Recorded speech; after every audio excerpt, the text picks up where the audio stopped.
All right, welcome to The Explainer. Today, we're going to tackle a really core concept in how your heart works. It's called preload. Now, that might sound a little clinical, maybe even intimidating, but trust me, it's absolutely key to understanding how our hearts function day in and day out.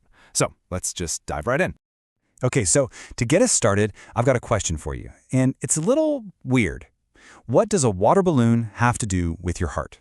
Yeah, I know, it sounds totally random, right? But stick with me, because this simple, kind of playful analogy is actually the perfect key to unlocking this whole idea of preload. It really comes down to one single thing, the stretch. I mean, think about it. The more water you pour into that balloon, the more its rubber walls have to stretch out, right? All that tension, that potential energy that's just building and building before you launch it, that is a perfect, and I mean perfect way to think about what preload is. All right, let's take that idea and apply it directly to the heart. In this first part, the heart's big stretch, we're going to see exactly what preload is all about. We'll move from that water balloon analogy right into the real mechanics happening inside your chest. So here's the textbook definition. Preload is the amount of blood that's filling up the ventricles. Those are the heart's big main pumping chambers at the very end of something called diastole. And don't let that word trip you up. Diastole is just the fancy medical term for when the heart muscle is relaxed and filling up with blood, right before that big squeeze. And here's the really crucial point. The more blood that fills that ventricle, the more stretch you get on its muscle fibers. It's just like a rubber band. Think about it. The further you pull it back, the more power it has when it snaps forward, right? Well, preload is exactly that. It's the initial stretch on the heart muscle just before that big, powerful squeeze that sends blood out to the rest of your body.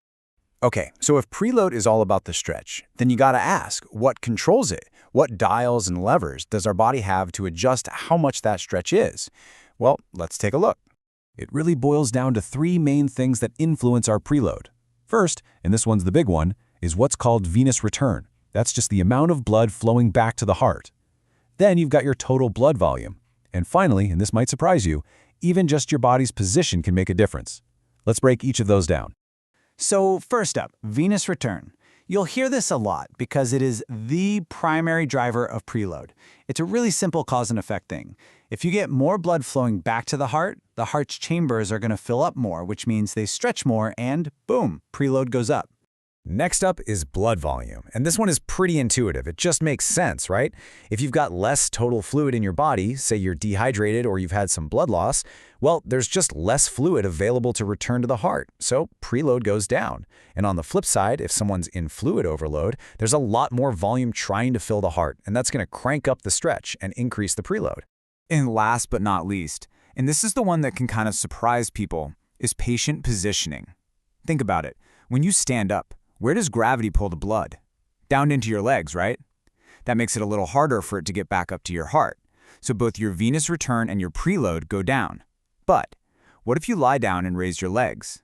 Now you're using gravity to your advantage. You're helping all that blood flow back to your chest, which bumps up both venous return and preload. Okay, so we know what preload is, we know what controls it, but why does any of this actually matter? Well, this is where the rubber meets the road, because having too much or too little preload is at the very center of a whole lot of real-world medical conditions. So let's look at the clinical impact here. If your preload is way too high, the ventricles are just constantly being overstretched. Think of that rubber band again, but one that's been stretched out way too many times and has gotten all loose and weak. That's what you see in things like fluid overload or heart failure. And then there's the other side of the coin. If preload is too low, the ventricles just aren't getting filled up enough. The pump isn't primed, so it can't be very efficient. And that's exactly what's happening in cases of really bad dehydration, hemorrhage, or hypovolemia. Whew, we've covered a lot of ground, haven't we? From water balloons all the way to serious clinical conditions. So now, let's try to boil all of this down into one single, powerful summary sentence. And here it is. This is like the ultimate exam-ready summary. Preload equals ventricular filling at end diastole. It's driven by venous return and blood volume. It gets increased in fluid overload and decreased in hypovolemia. I mean, that one sentence, it's got it all. The definition, the main drivers, and the clinical extremes. Perfect. But look, if you walk away from this and only remember one thing, make it this. Preload is all about the stretch right before the squeeze. The stretch on the heart muscle before that big contraction pumps blood to the body. It really is that simple. And that brings us to a final thought to leave you with.